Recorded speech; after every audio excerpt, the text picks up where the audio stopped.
ఓం శ్రీ మాత్రే నమః. ఓం శ్రీ గురుభ్యో నమః. అందరికీ నమస్కారం.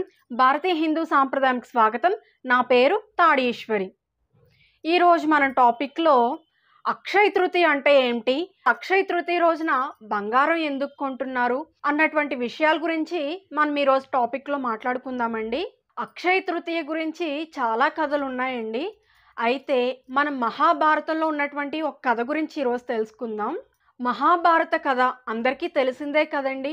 కౌరవులు పాండవుల్ని జోద క్రీడలో ఘోరంగా అవమానించి మోసం చేసి వాళ్ళని అరణ్యవాసానికి పంపించారు. నిజానికండి పాండవులు అరణ్యవాసానికి ఒక్క పాండవులు ద్రౌపదీదేవి మాత్రమే వెళ్ళలేదండి. ఆ అరణ్యవాసానికి అక్కడికి వాళ్ళకి సాయంగా కొన్ని వేల మంది బ్రాహ్మణులు కూడా వచ్చి ఉన్నారన్నమాట.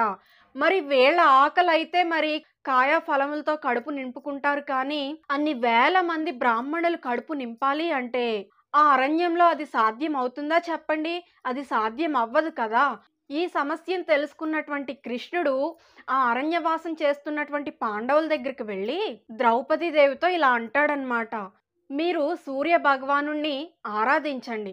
మీరు సూర్య భగవానుణ్ణి స్తుతి చేసి ఆరాధిస్తే ఆయన మీ సమస్యను వెంటనే తీరుస్తాడు అని చెప్తే, అక్కడ ఉన్నటువంటి పాండవులు ద్రౌపదీదేవి సూర్య భగవానుణ్ణి ఆరాధిస్తే అప్పుడు సూర్య భగవానుడు ద్రౌపదీదేవికి ఒక అక్షయ పాత్రను ఇచ్చి, నువ్వు ఇందులో ఏ పదార్థాలు వేసినా సరే అవి తరిగిపోకుండా అలా అక్షయం అవుతూనే ఉంటాయి.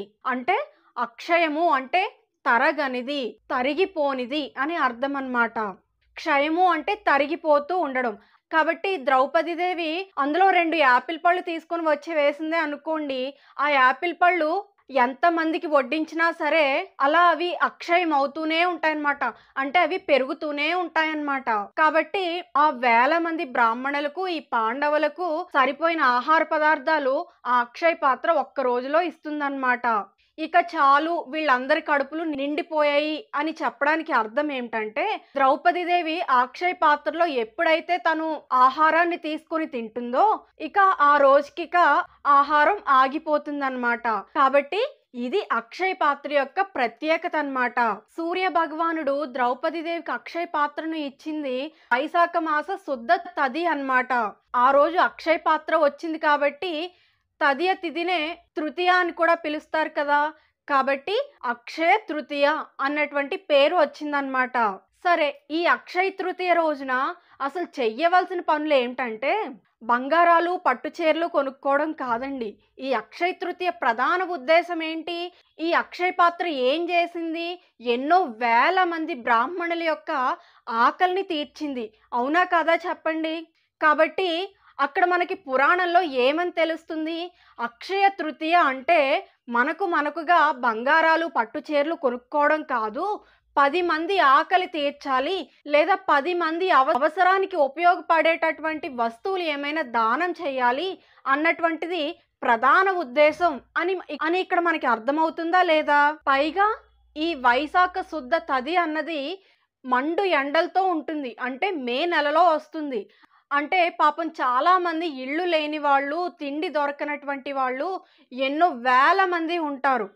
అటువంటి వాళ్ళకి ఒక గొడుగు సాయం చేసినా, తినడానికి ఆహార పదార్థాలు సాయం చేసినా, లేదా మజ్జిగలు మంచినీళ్ళు ఇటువంటి ఏమైనా దాన ధర్మాలు చేసినా అమితమైన పుణ్య ఫలం మీకు లభిస్తుంది. ఆ పుణ్యం మీకు అక్షయంగా పెరిగి మిమ్మల్ని మీ కుటుంబాన్ని కాపాడుతుంది అని చెప్పడంలో ఉన్నటువంటి ఈ పండగ యొక్క ముఖ్య ఉద్దేశం అన్నమాట. అంతేకాని మీ ఇంట్లో వాళ్ళని ఇబ్బంది పెట్టి, మీ భర్తలను ఇబ్బంది పెట్టి ఖచ్చితంగా బంగారం కొని తీరాలి, కొనకపోతే ఏదో దోషం వచ్చేస్తుందంట, కొంటే మన బంగారం ఇంకా అలా అలా వృద్ధి చెందుతూనే ఉంటుందంట అన్నటువంటి పిచ్చి భావాలతో మాత్రం ఉండకండి. అసలు మన పండగల యొక్క ముఖ్య ఉద్దేశం ఏంటి, దాని వెనక ఉన్నటువంటి రహస్యం ఏంటో తెలుసుకుంటే ఇటువంటి పిచ్చి పిచ్చి పనులన్నీ చెయ్యరు. నిజమే, అక్షయ తృతీయ రోజున కొంతమంది కొత్త వస్తువులు కొనుక్కుంటూ ఉంటారు. కానీ బంగారం లాంటి వస్తువులు కొనుక్కుంటే మాత్రం మనిషికి అహంకారం పెరుగుతుంది, దానివల్ల మనిషి పాడైపోతాడు అని మన పురాణాల్లో ఎంతో మంది చెప్తూ ఉంటారు. అసలు ఈ అక్షయ తృతీయ రోజున ఖచ్చితంగా బంగారం కొనే తీరాలి అన్నటువంటి నినాదాన్ని ఎవరు తీసుకొచ్చారో తెలుసా అండి?